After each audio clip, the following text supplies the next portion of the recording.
와이즈 클럽. 당신도 투자로 인생을 바꿀 수 있습니다. 고정 댓글을 확인하세요. 항상 그 자동차 관련주 좋아하시는 분들 중에 이제 억울해 하시는 게, 아니 왜 PER 10배도 안 주느냐. 아니 코스피 안 좋을 때 그래도 8배 10배는 받는데 왜 자동차는 항상 거기에서 올라오다 말아야 되느냐. 그거는 자동차라서 꼭 그런 건 아니고요. 예. 근데 맞아요. 일단은 이렇게 정의를 할게요. 자동차는 거의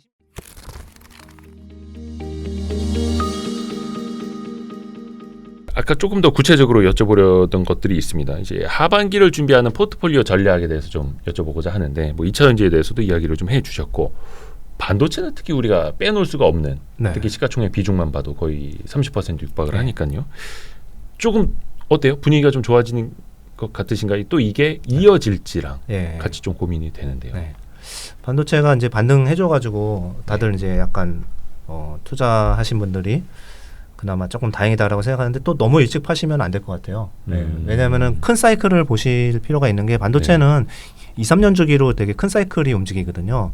이제 그 이유가 뭐냐면은, 보통 다른 이제 제조업체들은 만약에 경기가 안 좋고 이게 수요처가 둔화가 되면은 이게 생산량을 줄여요. 그래가지고 덜 생산해서 가격을 맞추거나 하는데, 반도체는 생산량을 줄일 수가 없습니다. 그냥 웨이퍼 넣으면은 계속 나와요. 근데 그걸 멈출 수가 없는 게 반도체 산업이잖아요. 라인을 멈출 수는 없고.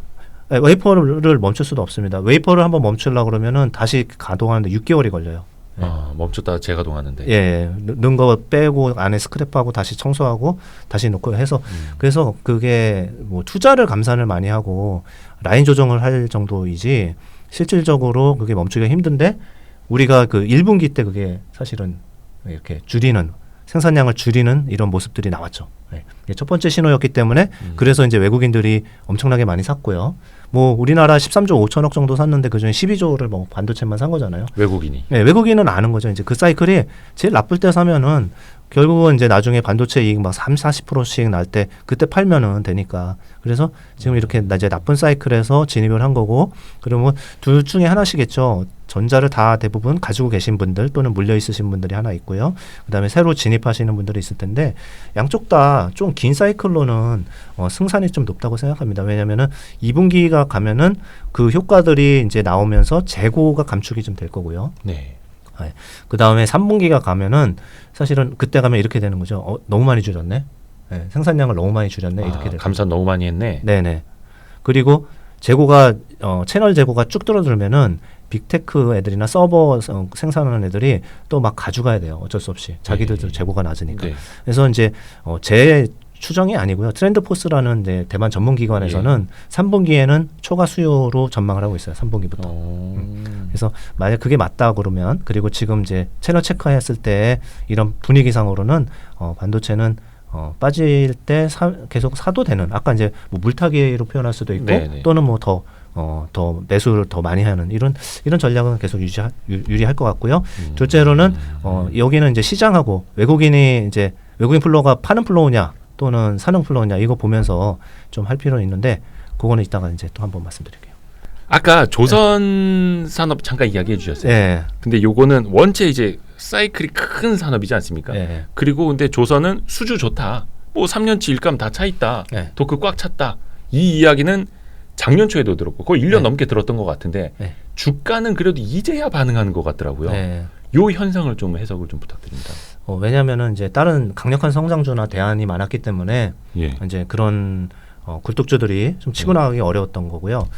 전방 지표가 다 같이 좋아져야 되는데, 성과는 좋아졌는데 문제는 운임을 하는 BDI라든지 이런 배를 가지고 있는 선사들 입장에서는 오히려 걔네들의 그 캐시플로우는 나빠졌어요. 왜냐하면은 너무 높았던 운임이 막 급락을 했잖아요. 네. 네. 그러니까 그것까지 계속 올라가고 있었으면은 더 조선주가 더 랠리를 했을 겁니다. 그런데 그쪽 전방은 아직은 둔화의 추세고, 중국이 생각보다는 회복이 느리고, 예. 그런 부분 때문에 조선주가 뭐 주도주로 자리 잡기는 좀 어려울 것 같아요. 아니 근데 중국 쪽에 대한 그 리오프닝 기대감 막 있고, 네. 선사들이 그래도 조금 운임이 좀 어느 정도 방어가 되던 시절에는 네. 수주가 잘 됐는데도 조선주가 못 올랐다가 네. 최근에는 운임도 많이 떨어졌고 선사들의 캐시플로우도 안 좋고 중국 경제 지금 둔화되는 게 숫자로 확인이 되는데 조선주는 또 오르고 있고. 네. 너무 어려운데요, 선생님? 그게 좀 어렵죠. 조선주가 예. 어려워요. 그래서 예. 그때 아까도 말씀드린 것처럼 다른 대안에 더 눈에 보이는 게 많았기 때문에 글로 간 거랑, 두 번째는 그 기간 동안에 맨날 뭐라 그랬어요? 유튜브에 전문가들 나오셔서 다 경기 침체 간다고만 막 얘기했었잖아요. 네네네네. 근데 경기 침체가 가고 그것도 하드랜딩 가고 이러면은 그런 굴뚝주 중에 특히 조선업은 잘 되기가 힘들어요. 예. 그렇죠. 이것도 경기 민감 산업 중에 경기 하나니까. 민감하죠. 예. 왜냐하면 교역량이 충분히 받쳐주고 이래야 배 오더가 더 나올 텐데 네. 배 오더가 2년간 많이 나왔잖아요. 네. 그런데 올해 또 나오나? 그런데 둔화되는 게 보이겠죠. 오더량은. 그러니까 이제 플레이를 안 했던 거고, 지금은 이제 경기 침체란 얘기가 점점 없어지고 있으니까, 낮아지고 있으니까, 그래서 좀 더 좋아지고 있는 것 같고요. 그리고 이제 너무 한쪽으로 쏠려 있으면 안 되기 때문에 가치주를 살 때 고르면은 뭐 자동차는 많이 올랐으니까 이제 네. 조선주를 보고 있는 것 같습니다. 네. 방금 말씀에 뒷꼬리가 자동차 조금 이렇게 안 좋게 보시는 것처럼 잠깐 들렸거든요. 아, 자동차는 네. 그동안 이제 좋았기 때문에, 네. 주가도 많이 올랐기 때문에 그냥 이제 그 항상 우리는 앞으로의 변화를 보잖아요. 네. 네, 성장률을 보잖아요. 네, 그러니까 지금까지 되게 잘한 거는 인정을 하는데, 앞으로도 지금 성장률보다 더 좋을 건가? 이 부분은 이제 좀 지켜보자. 왜냐하면 너무 그동안 잘했다. 마켓시어 게인이나 너무 잘했다. 네. 근데 앞에서도 네. 그 성장 산업의 밸류에이션에 대해서도 많이 이제 강조를 해주셨습니다만, 네. 항상 그 자동차 관련주 좋아하시는 분들 중에 이제 억울해 하시는 게, 아니 왜 PER 10배도 안 주느냐? 네. 5배, 7배 그러다 말고 그렇죠.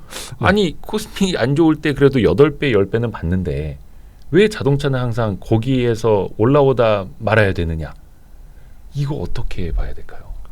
그거는 자동차라서 꼭 그런 건 아니고요. 예. 근데 맞아요. 일단은 이렇게 정의를 할게요. 자동차는 거의 20년 동안 그랬어요. 10배 이상 받은 적이 거의 없었어요. 그 과거에도 네, 늘 그랬더라고요. 네, 네. 그러니까 근데 그 왜 그런지를 알면 되죠. 근데 자동차는요. 수요가, 그러니까 자동차 소비에 늘어나는 게 3에서 5% 정도밖에 매년 안 늘어나요. 네. 그런 산업에서 경쟁이 치열한 산업이니까 성장률이 안 나오죠.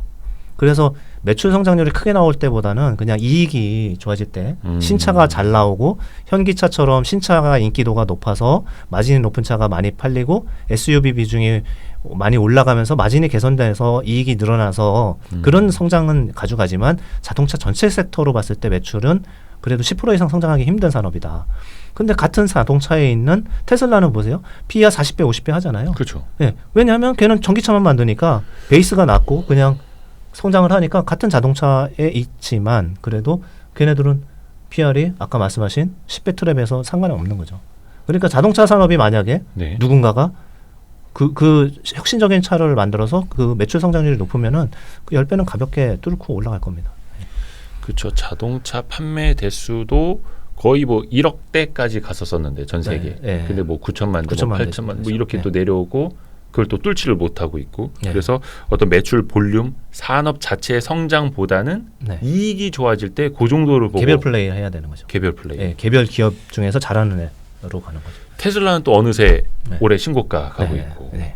어나더 레벨이고. 근데 현대기아차는 말씀 중에서 잠깐 나왔습니다만 전기차 굉장히 잘하고 있고 미국에서의 평가도 좋아지고 있고, 그렇죠? 그 잔존 가치라고 하네. 그 네. 중고차 가격도 네. 굉장히 잘 방어가 되고 있고, 네. SUV나 제네시스 브랜드 잘 되고 있고. 근데 PER은 5배, 6배고. 네, 그게 이제 이익이 잘 올라와서 그렇고요. 두 네. 번째로는 사실은 선방한 거예요. 왜냐하면은 포드, GM 주가들 다 쳐보세요. 현기차가 제일 많이 올랐어요. 연초 이후로 중국에 있는 자동차 업체들도 그렇고 다 현기차만 올랐습니다. 그러니까 우리는 자꾸 저 테슬라랑 비교하려고 네. 하는데 거기 이렇게 좀 눈 깔아야 되는 거죠. 네, 미국 눈 빅3 깔아야겠더라. 보면 네, 미국 빅3 하나도 못 올랐어요. 네. 아까 그 화학주도 네. 뭔가 지금 완전히 안 좋은 상황에서 어떻게 좀 역발상으로 그러면 투자하는 걸까요? 화학주. 네, 화학주도 반도체랑 비슷합니다. 대표적으로 네. 화학주가 이제 작년에 적자가 났던 이유는 뭐 로켓도 그렇고 대한유화도 그렇고 유가가 굉장히 많이 올랐잖아요. 네. 네, 작년에 120불까지 갔었으니까. 그러니까 원재료는 이제 그 유가, 원유와 그다음에 뭐 납사 가격 이런 것들이 올랐고, 걔네들 스프레드는 당연히 경기가 안 좋고 중국이 락다운된 상태에서 화학 제품 가격이 막 올라갈 수가 없었잖아요. 네. 그런 상황이었기 때문에 적자가 난 거고, 그럴 때 주식을 사야 돼요. 이런 사이클이 있는 주식들은. 최악일 때. 예. 그리고 이제 정유는 반대로 작년에 최고의 이익을 냈거든요. 예. 그래서 이제 지금 우리나라 정유사들은 이제 복합 기업이 많아서 이제 그런데 예. 필요한 정유사들은 작년에 뭐 이익이 3조 막 이런 식으로 났기 때문에 이제 기관 투자자들은 정유를 팔고 화학을 사지 않을까 이런 생각을 해요. 네, 이미 했을 수도 있고. 네, 그래서 적자에서 탈피해서 그러니까 원래 PR이 뭐 5배, 6배 해서 싸고 이익이 많이 났다는 얘기인데 이럴 때 주가 오르는 것보다 PR이 뭐 100배인데 적자에서 흑자 들어갈 때 초기 30%의 주가가 사실은 제일 많이 오릅니다. 그때 30% 오르고요. 그 다음에 좋아진다는 뉴스 나오고 이러면서 30% 오르고요. 마지막에 PR 싸다 이러면서 막 업황 최고 피크 단에서 30% 올라요. 네. 근데 그때가 이제 꼭지이고. 그때가 꼭지죠. 그거는 네. 이제 어떤 사이클에 있는 사이클에 있는 산업, 뭐 반도체, 화학, 뭐 이런 것들, 철강 이런 것들인데 지금 이제 화학은 이제 적자에서 흑자로 전환하는 시기이기 때문에 예, 그 다음에 이제 저는 좀 아쉬운 거는 중국에 이번에 이제 락다운 해제되면서 조금 소비가 많이 좋아질 줄 알았는데 생각보다는 약간 슬로우한 것 같아요. 그러게요. 중국 경기가 생각보다 너무 안 좋아서요. 네, 그래서 생각보다 중국엔 풀어줬다고 이제 미국 애들처럼 나가서 이제 저축한 거 다 쓰고 이러진 않는구나. 저도 리포트를 보고서 이제 막 천조 풀린다 막 이런 얘기를 했는데 그렇게 뭐 생각보다는 되게 느린 것 같습니다. 네. 미국 사람들이었으면 다 나가서 돈 썼을 텐데 저축 안 하고. 성향이 거기는 이제 있고요. 소비의 나라고. 네. 근데 확실히 중국은 그 정도는 아니구나. 네, 그런 것 같습니다. 네. 그러게요. 화학 같은 경우에 이제 뭐 정유주도 잠깐 말씀해 주셨습니다만 작년에는 뭐 그 횡재세가 이야기 나올 정도로 기록적인 수익을 냈었고 다만 주가는 그걸 또 먼저 반영을 하면서 먼저 빠지기 시작을 했고 지금도 거의 뭐 한 1년 반째 계속 내리꽂고 있지 않던가요? 네. 정유주들은? 그렇죠. 네. 근데 그것도 어떻게 보면 이제 최악일 때. 근데 여기서는 좀 턴어라운드는 유가나 마진이 좀 좋아져야 될 테고. 그러니까 그건 예측이 안 되기 때문에. 예. 예. 근데 경기가 둔화되고 있기 때문에 뭐 유가가 올라간다고 볼 수는 없을 것 같고요. 예. 그냥 정유는 솔직히 판단이 안 됩니다. 화학도 판단이 안 되는데 제가 믿는 구석은 작년에 적자를 낸 요인이 반대로 먹고 있는데 적자에서 흑자로 돌아가면은 그나마 나아지겠다. 이제 이렇게 보고 있는 거죠. 그것도 이제 NCC 위주로, 그렇죠. 순수 석유화학 위주로만 보신다라는 거였고, 아까 그 우리나라 성장 산업 중에서 거의 2차 전지 다음으로 말씀해 주셨던 게 엔터. 네. 와. 엔터테인먼트 기업들이 그 JYP가 지금 시가총액이 한 4.5조, 4.6조 막 이렇게 가 있고 모르겠습니다. 이거 영상 나갈 때 더 올랐을 수도 있어요. 모르겠습니다. 뭐 장난이 아닙니다. 근데 항상 제가 또 질문을 드리는 거는 지금까지 온 거는 하다 1, 2, 3, 4 이기 왔습니다. 지금부터는 어떻게 봐야 될지요? 없으신 분은 이제 이제 차트를 보시고 사시잖아요. 저도 그런데. 근데 이게 손이 안 나가죠. 네, 손이 좀 안 나가요. 그래서 제가 이제 혹시 뭐 6월달에 뭐 조정할 수도 있다고 말씀드렸는데 그렇게 돼서 그럼 많이 오른 게 빠지잖아요. 네네네. 그때는 사셔도 문제 없을 것 같습니다. 네. 그래서 방향은 이제 업사이드가 아직 좀 충분히 남아 있다라고 생각을 해요. 모멘텀과 업사이드 둘 다. 근데 중요한 건 이제 제가 뭐 갑자기 엔터주 올라서 이렇게 말씀드리는 거 아니고 제가 작년부터 출연했을 때 엔터주는 항상 좀 좋게 말씀을 드렸었고 그다음에 저희 이제 엔터 분석하는 애널리스트가 또 비교적 굉장히 열심히 잘 해줘가지고 저희가 엔터주를 뭐 1분기부터는 좀 더 많이 살 수가 있었어요. 운이 좋았죠. 운이 좋았는데 근데 그냥 사는 게 아니라 왜 사는지가 중요한데 하반기에 되게 좋은 뉴스들이 많더라고요. 굵직한 것들이. 근데 지금은 반영이 돼 있지만은 예를 들어서 BTS가 앨범 그 글로벌한 그 BTS가 앨범 판매량이 최고였을 때가 350만 장 정도 팔았는데 출시하자마자 그랬는데 지금 어떤 현상이 나오냐면 이건 다 알고 계신 거예요. 근데 뭐 스트레이키즈나 이런 애들은 450만 장 팔아요. 근데 이제 우리가 스트레이키즈는 뭐 아시는 분들은 다 아시지만 뭐 BTS급은 아니잖아요, 확실히. 노래가 그렇게 좋지도 않잖아요. 멜론 차트 김태용 대표님의 발언입니다. 김태용 대표님의 발언. 자, 스키즈 팬들은 그로스일로 가시고요. 저는 뭐 주식을 얘기하다 보니까 스트레이키즈는 어쨌든 저희가 멜론 차트에서 1등하고 이런 건 아니잖아요. 그리고 미국에서 뭐 예를 들면 빌보드 차트 1등하고 뭐 100위 안에 들어가고 이러진 않는데 들어갔었긴 했죠. 들어가는데도 미국에서도 인기 많습니다. 스트레이키즈. 근데 450만 장이 팔리잖아요. 어마어마한 거죠. 그게 이제 무슨 얘기냐면은 팬덤이 그렇게 작용을 하는 거고 팬덤은요 경기를 안 탑니다. 그쵸. 내가 이렇게 좋아하고 진짜 우리 고등학교 때 생각해 보세요. 이렇게 좋아하는 팬인데 내가 밥을 안 먹어도 앨범 한 장은 8만 원짜리라도 사죠.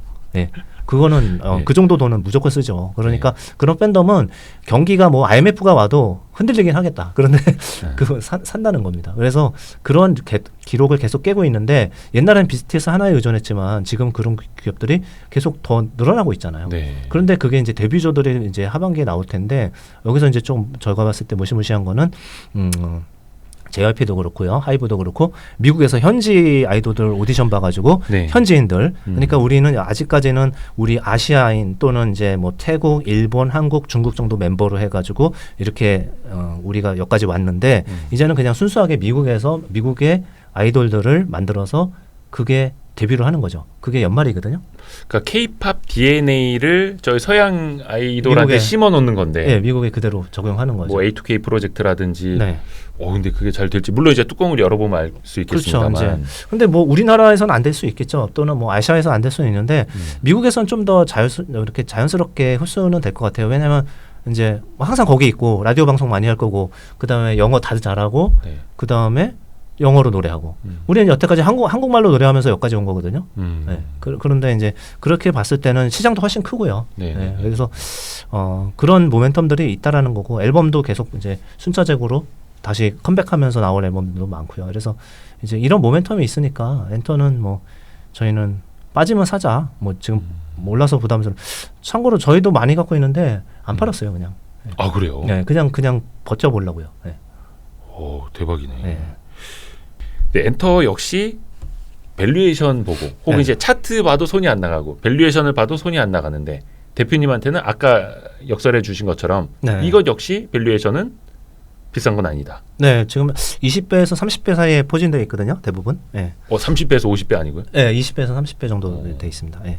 그 정도 돼 있는데 성장률로 보면은 그 비싼 것 같지 않고요. 그 기대도 물론 이제 2차 전지처럼 따박따박 얼마 이렇게 금액을 찍기는 어렵습니다만은 이게 이제 흥행 비즈니스잖아요. 그래서 흥행 비즈니스는 업사이드가 또 좀 있는 편이거든요. 베타가 높은 편이고. 그래서 그런 것들을 이제 새로 나오는 것들을 다 확인하면서 매매하는 게 낫지 않을까. 그리고 성장주로 좀 쏠리는 현상들도 있기 때문에 제가 뭐 여기서 뭐 많이 오른 거에서 적금 매수하자 이런 뜻은 아니고. 근데 조정시 매수. 또 시장이 좀 흔들릴 때. 또 근데 흔들릴 때는 그런 이야기 나옵니다. 역시 산이 높으니까 골이 깊네. 근데 그게 아니라 이렇게 장기 성장하는 산업 내에서는 조정 나올 때 사야 하는 조정이다. 성장주의 1등주들은 물타기 해도 된다. 그 똑같은 얘기죠. 아까 포스코 퓨처엠 그렇게 떨어졌는데 다시 산 사람들은 다시 고점 다 갔습니다. 그러니까 그런 그 핵심주들 그런 것들은 그리고 시장 자체가 제가 뭐 단기적으로 안 좋게 보는 거지 뭐 한 분기는 되게 좋게 보기 때문에 6개월은 좋게 보기 때문에 문제는 없을 것 같습니다. 근데 엄밀히 말하면 JYP는 1등주는 아니고 시총은 하이브가 더 큰데 JYP 정도 되면은 그냥 1등 류의 1등이죠. 시총은 하이브인데 네네네. 하이브랑 JYP 둘 다 뭐 거의 1등 그룹으로. 1등 그룹으로 봐야죠. 왜냐하면 이제 나오는 모멘텀들이 딱 그 두 가지 기업이 그거거든요. 미국에서 그런 데뷔조를 만들고 있는 기업들이니까. 네, 엔터주들도 항상 어느 산업이든 뭐 잘 나가기만 하는 건 아니고 뭐 멤버 탈퇴라든지 뭐 계약 파기나 만료라든지 뭐 여러 가지 논란들이 있기는 있어요. 그렇죠. 근데 그런 거는 그냥 뭐 안고 가는 거고. 그렇죠. 그거는 우리가 예측할 수 없습니다. 예측할 수 없는 영역에서는 굳이 이제 예측을 하면 안 되겠죠. 근데 갑자기 뭐 계약 기간이 있는데 갑자기 중간에 탈퇴하는 거는 좀 문제가 있는 것 같고요. 그 다음에 SM처럼 이제 주인이 바뀌면서 그 컨트롤이 안 되면서 이제 탈퇴한 게 얼마 전에 나왔었잖아요. 엑소 멤버 3명이 탈퇴하는 이런 부분들이 나오는데 그건 이제 대주주를 컨트롤하는 이수만 씨가 없어서 그런 현상이 나온 걸 수도 있을 것 같아요. 그래서 그런 것들은 좀 조심해야겠죠. 첸백 씨. 그런 건 보면 아니까. 그러게. 그래서 뭔가 티어가 좀 나뉘는 건가? 원 티어, 하이브, JYP, 세컨 티어, 뭐 SM, 뭐 YG, 뭐 이런 식으로 나뉘는 건가?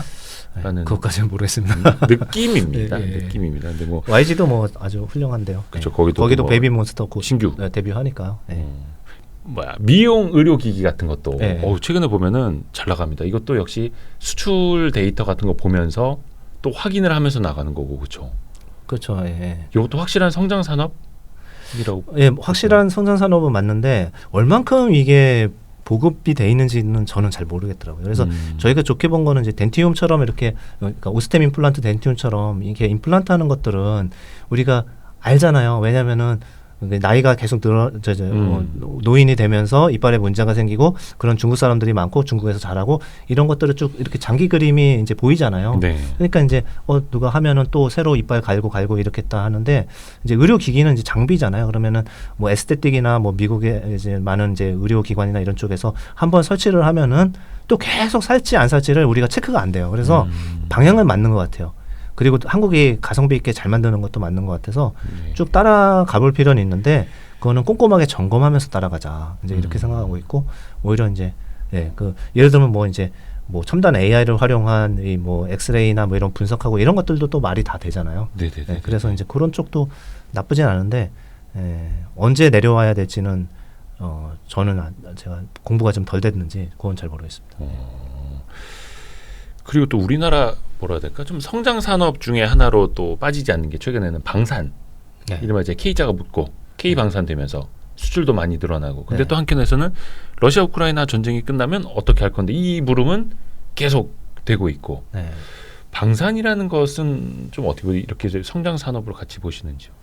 방산은 지금 사이클상으로는 이제 성장이 맞는데 성장세가 좀 이렇게 크지 않은 그런 산업인 것 같아요. 그러니까 예를 들어서 이제 뭐 폴란드가 됐건 어떤 나라에서 수주가 나오면요, 그게 한꺼번에 매출 확 잡히는 것보다는 거의 10년간 공급하고 그렇습니다. 네. 그리고 오더량도 줄였다 늘렸다 하고요.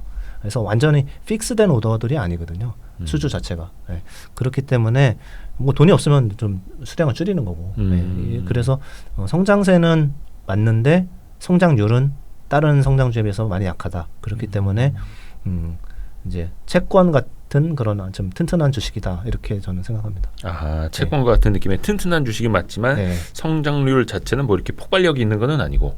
그리고 이제 약간 이슈나 모멘텀도 약간 말씀하신 것처럼 약간 지나갔잖아요. 그러니까 뭐 주도주 뭐 이런 개념은 아닌 것 같고요. 주도주로 볼 수 있는 거는 앞에서 이야기한 것처럼 2차 전지는 계속된다라고 보고 계시는 거고요. 혹시 오늘 뭐 빠뜨리신 내용이나 못하신 내용이나 뭐 준비하신 게 많은데. 뭐 그건 이제 마지막으로 아까 아까 제가 맞다. 이봐요. 제가 까먹고 끝낼 뻔했다니까요. 외국인 수급의 어떤 뭐 퀄리티 이거 말씀해 주신다고 했는데. 지금 6월달에 조금 저가 이제 주춤한 거는 지금 슬라이드에 요것 때문에 그렇습니다. 첫 번째는 주식이 좀 많이 몰려 있는 것 같아요. 그래서 이게 탐욕의 영역으로 가고 있다. 피어 앤 그리드 많이들 보시는 건데 CNN에서 나오는 공포와 탐욕 지수. 근데 어느덧 벌써 이제 탐욕까지 들어갔더라고요. 그래서 이건 단기 지표이기 때문에 사실은 잘 활용을 안 하는데 이제 과매수에 건에 들어가고 있고 빅스가 너무 낮아요. 지금 변동성 지수가. 지금 미국의 변동성 지수가 거의 최저 수준으로 가고 있더라고요.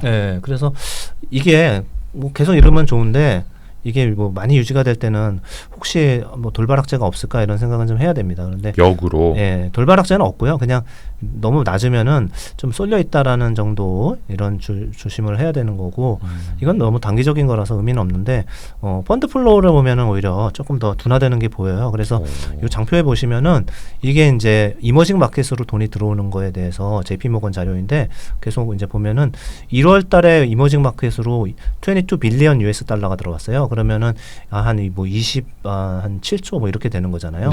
이 정도 들어왔고 그 다음에 10 빌리언, 4.3 빌리언 이렇게 하다가 5월 달에는 이제 멈췄죠. 그래서 이제 지금 위클리로 저희 이거 먼슬리로 보여드렸지만 위클리로 보면은 저번 주부터는 또 멈췄어요. 그래서 이제 돈이 조금 주춤하고 있는 것 같아요. 그리고 아시아 엑스제팬은 보면은 약간 유출이 나오기 시작했습니다. 그러니까 한국을 연초율로 13.5조를 샀는데 1분기보다 2분기가 더 많이 샀어요. 그러니까 지금 2분기 안 끝났는데 이제 합치면 더 많이 살 것 같은데 이제 이런 부분들이 약간 둔화되는데 여기까지도 괜찮아요. 왔다 갔다 하는 건데 그런데 지금 하나 이제 제가 잘 모르겠는 거는 미국이 이제 부채 한도 확대하면서 이제 국채 발행이 1조 달러 이상 돼야 되거든요. 그래서 이제 이 부분도 약간 영향은 있을 것 같아요. 근데 그거를 1조 달러가 다 충격이 있는 건 아니고요. 그동안 이제 국채를 안 사고 있었어요. 뭐 발행을 안 하는데 안 사고 있었죠. 부채 한도 이게 돼야지.